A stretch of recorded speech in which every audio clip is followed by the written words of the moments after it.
नमस्कार दोस्तों, मैं फिर आप लोग के बीच हाजिर हुआ हूँ। जैसे क्या कहता है, एक कक्षा में एक कॉलेज में प्रवेश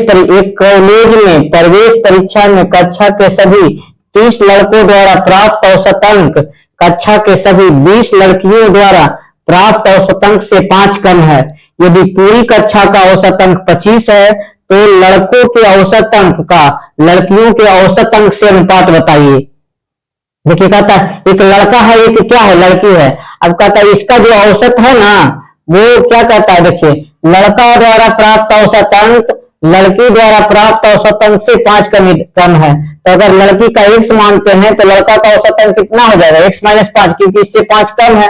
अब क्या कहता है, कितना लड़का द्वारा प्राप्त औसत अंक, 30 लड़का द्वारा, तो 30 लड़का द्वारा औसत अंक, एक लड़का का औसत अंक इतना है तो 30 लड़का का औसत अंक कितना हो जाएगा, 3x × 5 हो जाएगा। 30 लड़का का औसत गुणा कर दिए 30 से, तो इसका 30 लड़का का हो गया। अब देखिए कहता है 20 लड़कियों का प्राप्त औसत अंक 20 है, एक लड़की का x है तो 20 लड़कियों का योग कितना हो जाएगा, 20x हो जाएगा। एक लड़की का औसत x है तो 20 लड़की का औसत कितना हो जाएगा, 20 में x के गुणा करेंगे या योग हो गया। अब एक लड़का का औसत अंक x-5 तो 30 लड़का खोज रहा है, तो योग निकालने के लिए क्या करेंगे, 30 में इतना से गुना करेंगे। अब टोटल जो औसत अंक जो है ना, ये टोटल क्या हो गया, योग आ गया। अब टोटल योग जो है वो टोटल यानी पूरे औसत अंक का बराबर होगा, यानी टोटल लड़का लड़की का औसत अंक के बराबर होगा। अब देखिए पूरी कक्षा का औसत अंक 25 है, पूरी कक्षा का औसत अंक कितना है, 25 है। पूरा कक्षा का औसत अंक 25 है तो 25 टोटल के लिए ना होगा, तो टोटल योग कितना होगा 25, और टोटल लड़का लड़की कितना था, 30 और 20 50। यानी ये देखिए ये टोटल कुल आ गया योग, इधर भी टोटल क्या है, कुल योग है। दोनों तरफ योग बराबर कर दिए। ये 25 लड़का का औसत अंक यानी टोटल बिलो, देखिए पूरी कक्षा का औसत अंक 25 है तो योग पूरी कक्षा का 25 है तो 25 वो पूरी कक्षा का योग कितना हो जाएगा, पूरा लड़का लड़की मिला करके 50 होता है तो योग कितना हो जाएगा, 50 × 25 हो जाएगा। अब दोनों तरफ क्या हो गया, योग बराबर हो गया। अब इसी को हल करिए, कितना देखिए 30x अब माइनस कितना होगा, 3×5 150 प्लस कितना हो जाएगा 20x, अब बराबर कितना 25 से 1250। अब बताइए 30 और 20 50x, 30 और 20 50x, अब 1250 इसमें क्या होगा, जुट जाएगा तो 150 जोड़ दीजिएगा तो 0 0 2 3 यानी 1300 हो जाएगा।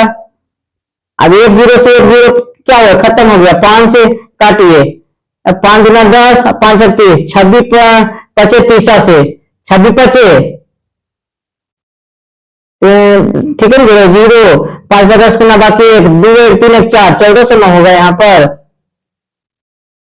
पर क्या हो जाएगा, 1400 हो जाएगा। तो 0 0 5 28 25 4 से यानी x क्या हो जाएगा 28, यानी x क्या था, लड़की, तो लड़की का कितना हो गया 28, तो लड़का का कितना हो जाएगा, लड़का का कितना हो जाएगा 28 में से 5 चल गया यानी 23 हो जाएगा।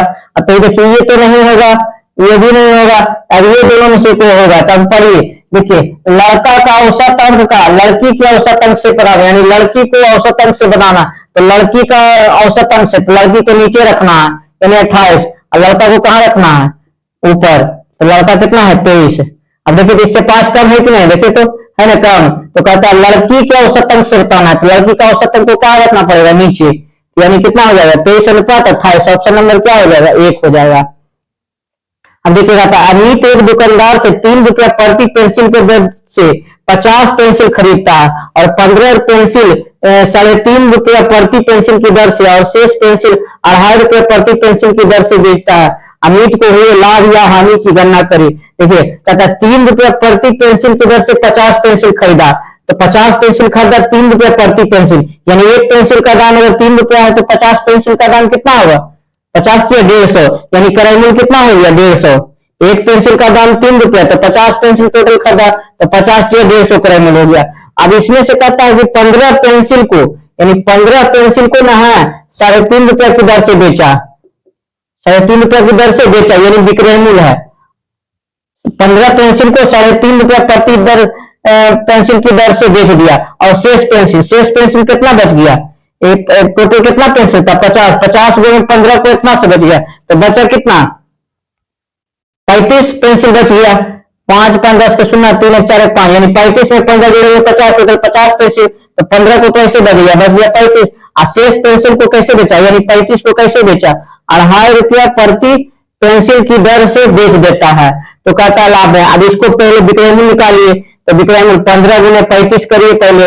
15 पचे 75, 15 तिया 45, 5 7 12 2 बाकी 1 4 1 5, एक अंक के बाद दशमलव। अब 25 गुना 35 करिए।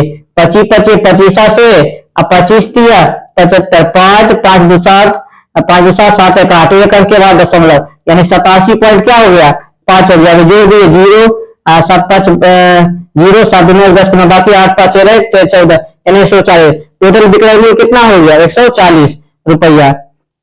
अब बताइए 150 रुपया में खरीदा, 140 रुपया में बेचा, तो उसको क्या होगा 10 रुपया का क्या हो जाएगा हानि होगा।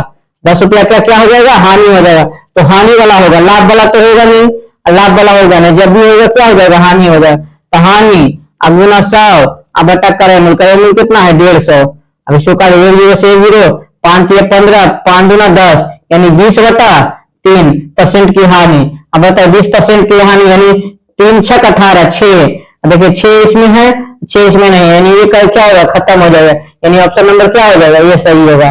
अगर मेरा वीडियो अच्छा लगा हो तो लाइक और सब्सक्राइब करें, शेयर भी करें।